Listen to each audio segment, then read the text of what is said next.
بسم اللہ الرحمن الرحیم۔ معزز ناظرین، آج ہماری گفتگو کا مرکز ایک عظیم فاتحہ ہے جو مکہ کے ایسے گھرانے میں آنکھ کھولنے والا بچہ جو اپنی دولت، سخاوت اور فہم و فراست کے حوالے سے جانا پہچانا جاتا تھا۔ اس بچے کے والد ولید کا شمار مکہ کے ممتاز افراد میں ہوتا تھا۔ وہ مکہ سے طائف تک پھیلے ہوئے بے شمار باغات کے مالک تھے۔ اہل مکہ انہیں العدل اور الوحید کے القابات سے پکارتے تھے۔ وہ عرب کا پہلا شخص تھا جس نے چوری کی سزا میں ہاتھ کاٹنے کی تجویز پیش کی، جو بعد ازاں اسلامی نظام میں شامل ہوئی۔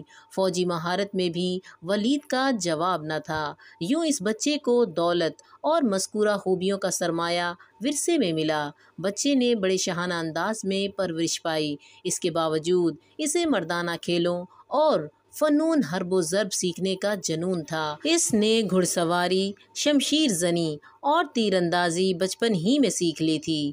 کشتی اور نیزہ بازی بھی اس کا کوئی ثانی نہ تھا۔ لوگ اسے میدان کا جادوگر کہتے تھے۔ معزز ناظرین، ان خداداد صلاحیتوں کے مالک کا نام حضرت خالد بن ولید رضی اللہ تعالیٰ عنہ تھا۔ میدان کھیل کا ہو یا جنگ کا، آپ رضی اللہ تعالیٰ عنہ اپنی ذہانت اور مہارت سے پاسا اپنے حق میں پلٹنے کے ماہر تھے۔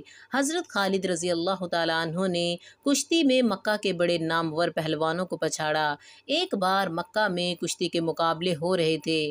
حضرت عمر فاروق رضی اللہ تعالیٰ عنہ، جن کا شمار شہر کے نامور کشتی لڑنے والوں میں ہوتا تھا، آپ کے مقابل تھے۔ دونوں ایک دوسرے کو پچھاڑنے کی بھرپور کوشش کر رہے تھے۔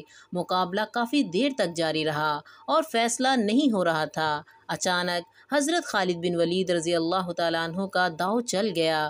انہوں نے اپنے ماموزاد حضرت عمر فاروق رضی اللہ تعالیٰ عنہ کو اٹھا کر چٹخا، جس سے حضرت عمر فاروق رضی اللہ تعالیٰ عنہ کی پنڈلی کی ہڈی ٹوٹ گئی اور میدان حضرت خالد بن ولید رضی اللہ تعالیٰ عنہ کے ہاتھ رہا۔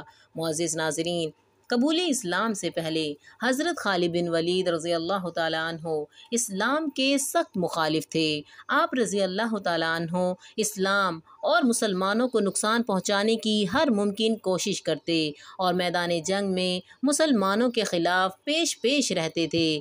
جنگ احد میں فتح یا مسلمانوں کو شدید نقصان پہنچانے والے حضرت خالد بن ولید رضی اللہ تعالیٰ عنہ ہی تھے۔ ذہانت، حاضر دماغی، حالات کا تجربہ کرنے اور جنگی حکمت عملی میں آپ کو کمال حاصل تھا۔ اسی ذہانت، معاملہ فہمی اور جنگی سوجھ بوجھ نے حضرت خالد بن ولید کو کچھ عرصے سے عجیب ذہنی کشمکش میں مبتلا کر رکھا تھا۔ معزز ناظرین، یہ 628 عیسوی کا موسم بہار تھا۔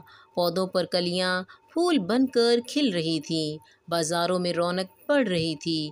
حج کا زمانہ قریب آ رہا تھا، اسی لیے عارضی دکانوں اور ٹھیلوں نے شہر میں چہل پہل بڑھا دی تھی۔ لیکن عجیب بات تھی کہ اس بار بنی مخزوم کا شہزادہ خالد بن ولید کچھ اداس اور کھویا کھویا سا تھا۔ وہ شہر میں منعقد ہونے والے جسمانی اور جنگی کھیل تماشاؤں کے مقابلے سے بالکل لا تعلق تھا، جن میں وہ ہمیشہ بڑھ چڑھ کر حصہ لیا کرتا تھا۔ اس کی سوچ کا محور اسلام کی ہر روز بڑھتی ہوئی طاقت تھی۔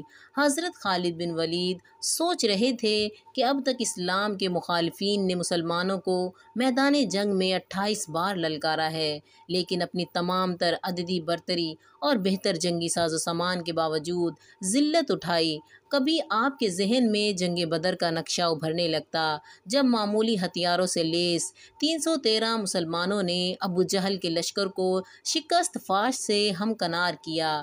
کبھی جنگ احد میں مسلمانوں کی ثابت قدمی اور جانثاری آپ کی آنکھوں میں پھرنے لگتی، تو کبھی حضرت خالد بن ولید چشمے تصور سے مکہ کے ناقابل شکست پہلوان ازرکار کو رسول اللہ صلی اللہ علیہ وسلم کے ہاتھوں خاک چاٹتے ہوئے دیکھتے۔ آپ کا ذہن اور تجربہ بے سر و سامان مسلمانوں کی عظیم فتوحات کو سمجھنے سے قاصر تھا۔ کبھی کبھی آپ سوچتے کہ کیا مسلمانوں کے ساتھ کوئی غیبی طاقت ہے، کیا محمد صلی اللہ علیہ وسلم واقعی اللہ کے رسول ہیں۔ اس کشمکش میں کئی ماہ گزر گئے۔ صلح حدیبیہ کو 1 برس بیت چکا تھا۔ معاہدے کے مطابق رسول اللہ صلی اللہ علیہ وسلم اپنے جانثاروں کے ساتھ عمرہ کے لیے مکہ میں داخل ہوئے۔ حضرت خالد بن ولید رضی اللہ تعالیٰ عنہ الجھے ذہن کے ساتھ مکہ سے نکل گئے تاکہ وہ شہر میں مسلمانوں کے داخلے کا منظر نہ دیکھ سکیں۔ مکہ میں 3 روز قیام کے دوران نبی کریم صلی اللہ علیہ وسلم نے حضرت خالد بن ولید کے بھائی ولید سے فرمایا، افسوس خالد میرے پاس نہیں آیا، اگر وہ آتا ہم اس کا پرتپاک خیر مقدم کرتے۔ خالد جیسے شخص کو اسلام میں داخل ہونا چاہیے۔ معزز ناظرین، ایک دوسری روایت کے مطابق رسول اللہ صلی اللہ علیہ وسلم نے خالد بن ولید کے قبول اسلام کے لیے دعا فرمائی تھی۔ حضرت خالد بن ولید نے اپنے بھائی کو بہت ڈھونڈا لیکن ان کا کچھ پتہ نہ چلا۔ حضرت ولید نے اپنے بھائی کے نام ایک خط لکھ کر ایک شناسہ کے حوالے کیا اور درخواست کی کہ جب خالد بن ولید آئیں تو یہ خط ان کو پہنچا دیں۔ دوسری طرف حضرت خالد بن ولید کے دل کی کیا حالت تھی اور بھائی کے خط نے کیا کمال کیا۔ اس حوالے سے خود حضرت خالد بن ولید فرماتے ہیں، میں اکثر سوچا کرتا تھا کہ مجھے پیغمبر اسلام صلی اللہ علیہ وسلم کے خلاف ہر جنگ اور ہر محاذ پر ناکامی کیوں ہوتی ہے۔ پھر آہستہ آہستہ میرے دل میں یہ خیال تقویت پکڑتا چلا گیا کہ کوئی غیبی طاقت میرے دل میں رسول اللہ صلی اللہ علیہ وسلم کے لیے جگہ بنا رہی ہے۔ پیغمبر اسلام صلی اللہ علیہ وسلم جب عمرہ کے لیے مکہ میں تشریف لائے تو میں وہاں سے نکل چکا تھا، جس پر میرے بھائی نے مجھے خط لکھا جس میں تحریر تھا، مجھے تعجب ہے کہ تم اسلام سے اس قدر نفرت کرتے ہو، حالانکہ تمہارے جیسا عقلمند آدمی کبھی اسلام سے دور نہیں رہ سکتا۔ میرے بھائی، گمراہی کے اندھیرے سے نکل کر حق کی روشنی میں چلو۔ بھائی کا خط پڑھنے کے بعد میرے دل کی حالت بدل گئی اور میں رسول اللہ صلی اللہ علیہ وسلم کے حضور میں حاضر ہو کر اسلام قبول کرنے کو بےتاب ہو گیا۔ معزز ناظرین، حضرت خالد بن ولید کے دل کو کسی پل چین نہیں تھا۔ وہ اپنے حال دل کو مکہ کے لوگوں کو سنایا کرتے، لیکن کسی نے قبول اسلام کے حوالے سے آپ کی حوصلہ افزائی نہیں کی۔ پھر آپ نے دل کا حال حضرت عثمان بن طلحہ کو سنایا۔ وہ قبول اسلام کے لیے آپ کا ساتھ دینے پر راضی ہو گئے۔ یوں حضرت خالد اور حضرت عثمان رسول اللہ صلی اللہ علیہ وسلم کی خدمت میں حاضر ہونے کے لیے مکہ سے مدینہ روانہ ہو گئے۔ راستے میں ہدا کے مقام پر ان حضرات کی ملاقات حضرت عمر بن عاص رضی اللہ تعالیٰ عنہ سے ہوئی، جو حبشہ سے آ رہے تھے۔ انہوں نے حضرت خالد بن ولید رضی اللہ تعالیٰ عنہ سے پوچھا، ابو سلیمان، کہاں کا ارادہ ہے؟ حضرت خالد بن ولید نے بتایا کہ وہ قبول اسلام کے ارادے سے مدینہ جا رہے ہیں۔ حضرت عمر بن عاص رضی اللہ تعالیٰ عنہ نے بتایا کہ وہ بھی یہی ارادہ رکھتے ہیں۔ معزز ناظرین، 31 مئی 628 عیسوی کا دن اسلامی تاریخ میں بے حد اہمیت رکھتا ہے۔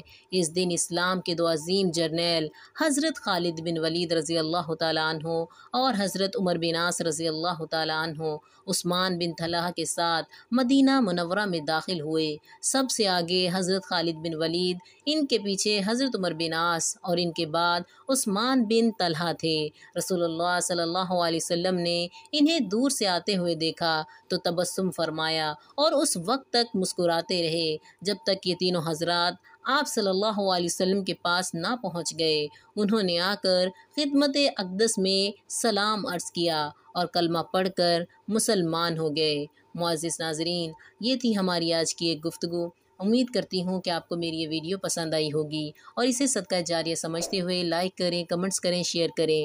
جزاکم اللہ خیر۔ السلام علیکم ورحمۃ اللہ وبرکاتہ۔